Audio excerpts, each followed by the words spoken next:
যে এই ভেস্তেটা যে বানাইলো এটা কে বানাইলো, আর এই ভেস্তেটার নাম কি, যে বানাইছে সে তার নাম কি, এবং এই ভেস্তের মধ্যে কোন শ্রেণীর উম্মতেরা যাইব, এসব তো আপনার জানার কথা। আমি তো কোরআনের ধার দিয়েও যাইনি, তবে আপনি তো কোরআন তর্জমা করছেন, তাই আমি আশা করি আপনাদের মতো ভারী ভারী শিল্পীর মুখ থেকে এই সমস্ত কথা আমি আশা করি না। তবে যাই হোক, শুরুতেই আপনি যা বলার বলছেন, এরপর বললাম, এরপর যদি উঠে আমার মা বোনদের বিরুদ্ধে কিছু বলেন, মুখে একটু লাগাম লাগাবেন। লাগাম চিনেন না? মুখে লাগাম লাগাইয়া কথা কবেন, তাহলেই আমি একটু হলেও খুশি হব, আমার মা বোনেরাও খুশি হবে। তার কারণ আমার মা বোনরে স্বয়ং আল্লাহ পাকও ভালোবাসে। আল্লাহর দোস্ত নবী, যাকে সৃষ্টি না করলে এই নিখিল বিশ্বে কিছুই সৃষ্টি হইতো না, সেই রাসূল যাকে নিয়ে আপনি আজকে গান গাইতেছেন, সেও কিন্তু ভালোবাসে। আর আপনি একজন সাধারণ বাউল হইয়া আপনি কি করে তাদেরকে অসম্মানিত করেন?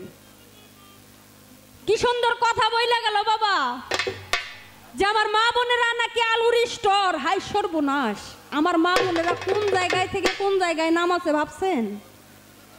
আর আমি যে কইছি একটা কথা, যে আপনার বাবা ঘরে ভারত পাঠামু বিনি ভিসায়, কে বাবা চোরাই পথে আপনারা যান না, বিদেশ যান না, বাহিরে যান না, তা আমার কথাটা ভুল কই হইল?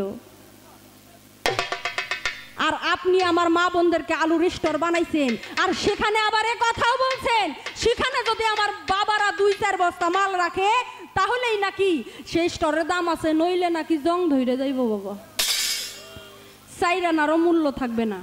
কথাটা ভাবছেন কত দূর গেছে? তবে সরকার, একটা কথা আপনারে বলি, আমি 1 সেকেন্ডের জন্য মাইনা নিলাম আমার এই মা বোনের আলুর স্টোর, 1 সেকেন্ডের জন্য মানলাম, বেশিক্ষণের জন্য নয়। তবে এই স্টোরের মধ্যে যদি আপনার বাবারা আলু রাখে তাহলে দাম, নইলে দাম নাই। তবে আমার মা বোনেরা যদি হরতাল ডাকে, শাটার যদি ফালাইয়া দেয় যে আজ থাকা আলু রাখা বন্ধ, আপনার বাবারা আলু কই রাখবে? এই সরকার কই যাইব ওই আলুর বস্তা নিয়ে? কোনো গুদামে নিব না, ওই রাস্তার সাইডে ছাড়া, ঝোলা পুকুর ছাড়া কোনো গতি নাই মিয়া। ওই ধার দিয়া তো কেউ যাইব না মিয়া, মানুষ তো দূরের কথা, একটা কুকুরও যাইব না গন্ধর চোটে। আর আমার মা বোনেরা আজীবন ঠিকই থাকবো, খালি যদি তেল তুল মালিশ করা যায়, এটার কোনো ক্ষয়ক্ষতি নাই। তবে যে গরম আসে, চৈত্রি মাসে 2 দিনও যাইব না, আলু পচে বড় বড় পোকা দিব। তবে সরকার, আপনারে আল্লাহ কওনের জন্য একটা মুখ দিছে, আপনি কোন। তবে আজকে আমি আশীর্বাদ কইরে দেই আপনারে, যদিও বা ছোট, আল্লাহ যেন ওই মুখে পোকা দেয় রো পোকা। তবে কওনের জন্য মুখ দিছে, একটু সতর্কভাবে কবেন, বলতে বলতে কোনো বাধা নাই, কথা সেইভাবে কবেন যাতে কারো মনে আঘাত না লাগে। আমারে জিজ্ঞাসা করছে ওনার বাবার 7 দিন দেখাইছে না বাবা, 7 দিন ওনার বাবার দেখাইছে, দিনও ওনার বাবার, 12 ওনার বাবার। তবে আমারে কয়, এই সরকার, আমার বাবার বারে আমার বাবা জন্মায়, তোমার চুলকায় কে? এনে চুলকানার কিছু আছে বাবা? কিছুই নাই। তবে এই সরকার, আপনি যে মাত্র 7 দিন নিয়ে এত লাফালাফি করলেন, আপনি কি জানেন না কোরআন পড়েননি মিয়া? আমার বাবার আমার মায়ের কোন দিন আপনি বোঝেননি? আপনি জানেন না? উনি আমার পাল্টা প্রশ্ন করছে, আমার বাবার 7 দিন, তোমার মার কোন দিন? আমার কাছ থেকে উনি জানতে চাইছে। তবে শোনেন, তোমার বাবার মাত্র 7 দিন, আর আমার মার এই 12টি মাসে হচ্ছে আমার মা। তাহলে এইখানেই তো ধরা বাবা সরকার, কই 7 দিন আর কই 12 মাস। টাইম আছে? কোনো টাইম নাই। আর এই 12 মাসই হচ্ছে আমার মার। আর এই বছরের মধ্যে এই 12 মাসে 1 বছর না বাবা, এই 12টি মাসের মধ্যে একটা মাস আসে, সেটা হচ্ছে মাহে রমজান। এই সরকার, আপনি জানেন এই একটা মাসের ফজিলত কত?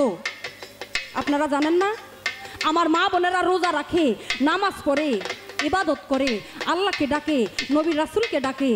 আর আপনার বাবার যে বাবাদের হয়ে এত গুণগান গাইতেছেন, সেই বাবারা 4 স্টলে পর্দা ফালাইয়া সেই মাসে সিগারেট আর বিড়ি টানে। এলেই তো তোমার বাবার ধর্ম মিয়া, সেই বাবার হয়ে ওকালতি করার জন্য আইছেন আমার সঙ্গে না? ফাইজলেমি করার জায়গা নাই। তবে বাবা কি আর কমু, কনের জায়গা নাই, কি কমু? ওই শুরুতে একটা কথা বলছি, এই মঞ্চে যে এমন একজন মানুষ উপস্থিত আছে, দুইটা মানুষ, আমার দুইটা সন্তান আজকে এই মঞ্চের সামনে আছে, মঞ্চে বসা আছে। তবে আশা করি আমার সন্তানও আমার পক্ষে কথা বলবে। এই আমি কবার চাইনি বাবা, তাও কইতে বাধ্য হচ্ছি আমি। এই লোকটার কথা শুনে আজকে আমার মনে হইল এর বাবা ঘরে নিয়ে উকালতি করলো না। এর বাবারা খুব ভালো, খুব ভদ্র, দেখবেন ফলো কইরা। এর বাবা ঘরের মধ্যে চোর, ডাকাত, লুচ্চা, বদমাইশ সব এর বাবা ঘরের মধ্যে, আর সে বাবা ঘরে হয়ে উকালতি করে। তাই এনার কথা শুনে আমার মনে হইল যে বাবা ভক্ত এই সরকার। তাই এনার কথা শুনে আমার মনে হইল ইনি মনে হয় কোনো মায়ের গর্ভে ছিল না বাবা, উনি মনে হয় ওনার বাবার পাছা দিয়া হচ্ছে, তাই এত সুপারিশ করতেছে। আর এই সরকার, তাই আজকে আপনারে আমি ওয়ার্নিং দিচ্ছি, এত যাবত যা খাইছেন এটা আমি মাফ করে দিলাম, আল্লাহও আশা করি মাফ করে দিব। তবে আজকের পর থাইকা আমার মার বুকের দুধ খাইবেন না মিয়া। যার বুকের দুধ খাইছেন তারে এত বড় কথা, আজকের পর থাইকা যায়া আপনার বাবার অন্য কিছু গিয়া খাবেন, সেখানে খাইয়া দেখবেন যে দুধ আসে নে, সেখান থেকে মুত আসে। তবে বাবারা কি কমু আর, এই লোকটারে না এত ধোলাই যে আমি দেই, ধোলাই দিতে দিতে মানুষটা দিন যাচ্ছে খালি খাটোই হয়ে যাচ্ছে। এই লোকটার আর বাইর বরকত হইল না। আশা করি আমার সঙ্গে গান গাইলে কোনোদিন বাইর বরকত আর হইব না, শুধু সুপার জোর বাড়বো কিন্তু সাইজে আর বাড়বো না, সাইজে আর বারবার দেবো না। এত ধোয়াই আমি ধুচ্ছি এই লোকটারে, তবে এই লোকটার আমি লজ্জা ধরাইতে পারলাম না। তবে এইটা যে আর বেশি কিছু দিব না, যদি ওনার লজ্জা হয়ে থাকে এতেই হইব, আর যদি না হয় এর থেকে কঠিন ওষুধও আমার কাছে আছে বাবা। তবে সে জায়গায় তো যাওয়ান লাগবো। আমারে প্রশ্ন করছে যে আল্লাহ পাক মূলত সবকিছুই জোড়া জোড়া বানাইছে নাকি বাবা? রাত দিন দোজক বেশ সবকিছুই জোড়া জোড়া আল্লাহ পাক বানাইছে। আল্লাহ পাক 7টা বেশ 7টা দোজক আল্লাহ পাক সৃষ্টি করছে। তবে একটা ভেস্তে আল্লাহ পাক বানায়নি, একজন সাধারণ পাবলিক, ওনার বাবাগোর মধ্যে একজন সাধারণ পাবলিক বানাইছিল। আল্লাহ পাক তারে ধাক্কা দিয়া ফালাই দিয়া সে ভেস্তেটা কাইড়ে নেওয়ার পর আল্লাহর ভেস্ত হইল 8টা আর দোজক হইল 7টা। উনি এই জায়গায় আমারে প্রশ্ন করছে যে এই ভেস্তেটা যে বানাইলো এটা কে বানাইলো, আর এই ভেস্তেটার নাম কি, যে বানাইছে সে তার নাম কি, এবং এই ভেস্তের মধ্যে কোন শ্রেণীর উম্মতেরা যাইব।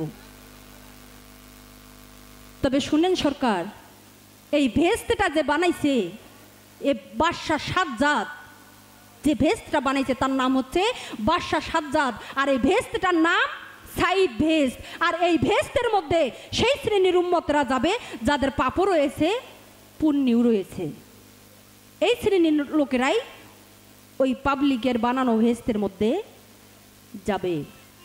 তবে আশা করি আপনার 2টা প্রশ্নের জবাব আমি দিতে পেরেছি। তবে এবারে আপনার কাছে আমার জিজ্ঞাসা, সরকার সাহেব আপনি তো আমার মা বোনেরে মানেনি না, মানেন না, বেশ ভালো কথা। আপনার মতো একজন আবু জেহেলের বংশধর আমার মায়েরে মানলো না, তাতে কোনো যায় আসে না নাকি বাবা? আপনার কথা শুনে মনে হইলো আপনি একজন আবু জেহেলের বংশধর। ভালো, আমি সেই বাবারে ভালোবাসি যে পাঞ্জেগানাকে ভালোবাসি, যে আল্লাহ রাসূলকে ভালোবাসি। তবে একটা কথা, আপনি আমার মা বোনরে মানেন না, ভালো কথা। তবে আপনার কাছে আমার এই জায়গায় জিজ্ঞাসা, যে পৃথিবীতে এমন একজন নারী ছিল যে নারীটার অভিশাপে আপনার বাবার মধ্যে 40 জন পুরুষ গর্ভ হয়ে যায়। একটা নারীর অভিশাপে যদি 40 জন পুরুষ গর্ভ হয়ে যায় তাহলে বুঝালেন নারীর মধ্যে কতটা ক্ষমতা আছে নাকি বাবা? বুঝে নিতে হইব। সে কি কোনো সাধারণ নারী? কোনো সাধারণ নারী নয়। তাই আপনি এই জায়গায় আপনার কাছে আমার পেশ, আপনি বলবেন এই নারীটাকে আর ওই পুরুষ 40 জন কারা যারা আজও পৃথিবীতে বেঁচে আছে। সুন্দর করে জবাব করবেন মিয়া, নইলে কিন্তু অবস্থা টাইট করে এলাম। পাল্টি পাল্টি করবেন না। তবে যাই হোক, এই যে বাবাদের গুণগান গাইলো, আমি একটা গান গামু। এই বাবা করে যে চরিত্রটা কত ভালো, কিরকম গুণে করে বাবার, এই গানটা আপনারা ফলো করবেন। বিশেষ করে আপনারা এই পুরুষ জাতের হাল কি, আমার গানটা লক্ষ্য করলেই বুঝতে পারবেন এই সরকার সাহেবের ঘরে গতি কি হয়। এই যে চাপা করতেছে না, কয় যে নারী জাতির আল্লাহ পাক বানাইয়া বড় ভুল করছে। এই নারী জাতি নাকি কোনো জাতি না। তবে আপনারা ফলো করে দেখবেন এই বয়াতি ঘরে কিন্তু 2টা 3টা করে বউ। কি বাবা হয় কিনা? আরে মিয়া, নারী জাত যদি খারাপে হইবে তাহলে এটা থুই আর এটা করেন কে? তখন ভালো লাগে না?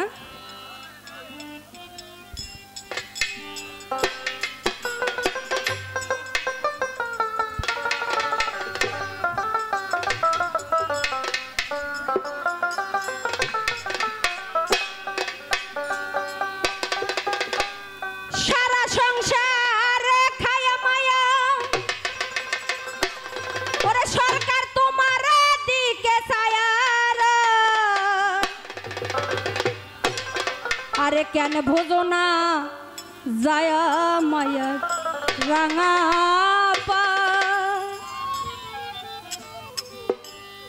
সারা সংসার খায়া মায়া তোমার দিকে ছায়া রয়ে, সারা সংসার খায়া মায়া তোমার দিকে ছায়া রয়ে, কেন ভোজো না যায়া মায়ার রাঙা পাই হাই রে, কেন ভোজো না সেজে মায়ার রাঙা পায়ে।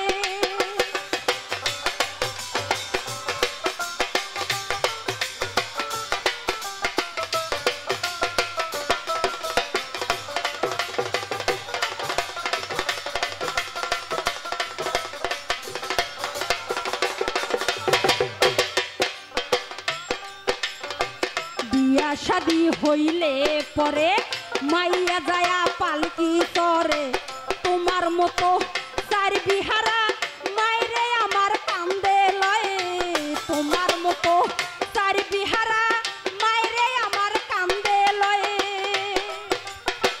বর্ষার দিনা শিলে পরে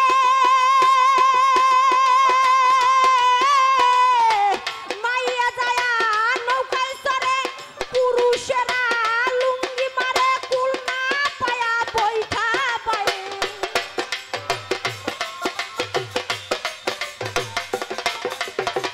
পুরুষেরা লুঙ্গি মারে কুল না পায়া বৈঠা পায়ে, কেন ভোজো না রুমি সরকারের রাঙা পায়ে হাই রে, কেন ভোজো না রুমি সরকারের রাঙা পায়ে।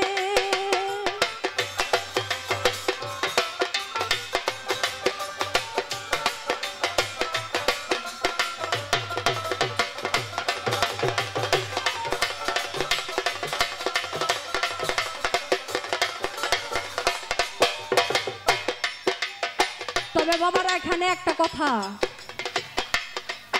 এই এখন শীতের দিন না, যদি এই সময় নারী জাত তো খারাপ জাত, এই সময় যদি আমার মা বোনেরা বলে যে আজকের দিনের জন্য, আজকে রাতের জন্য বিছানাটা একটু আলাদা হোক, হাই সর্বনাশ, মনে হয় মাথায় বাস কইরা যায় এর বাবা ঘরে। আর যখন রাত 12টা বাজে যায় বাবা, তখন এই সরকারের বাবা ঘরের কাছে যে আমার মা বোনেরা এতই মধুর হয়, সেটা আর বলন যাইব না। রাত্র গভীর হইলে পরে পুরুষ যায়া পায়ে ধরে, মাইয়া যদি লাথি মারে বেড়া ভাঙ্গে বাইরে যায়, মাইয়া যদি লাথি মারে বেড়া ভাঙ্গে বাইরে যায়, রাত্র গভীর হইলে পরে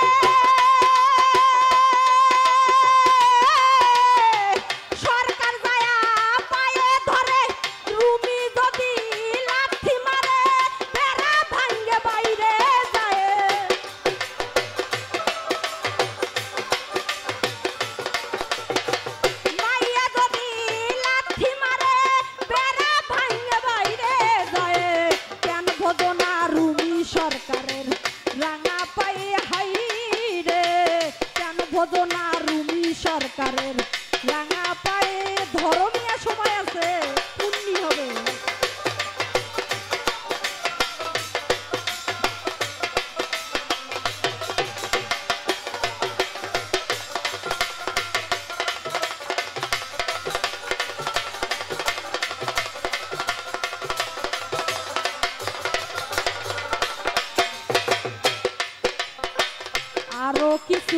রে কথা পুরুষ সিলাই মাইয়ার জুতা কয়েকটা খাইছে ঘুতা যাইয়া মাইয়ার সেই জায়গায় কয়েকটা খাইছে ঘুতা যাইয়া মাইয়ার সেই জায়গায়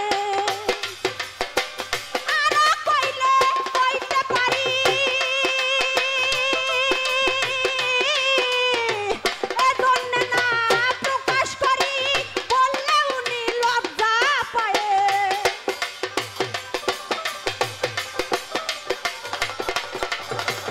এজন্য না প্রকাশ করি বললে উনি লজ্জা পায় কেন বোঝো না রুমি সরকারের রাঙা পায়ে হাই রে কেন বোঝো না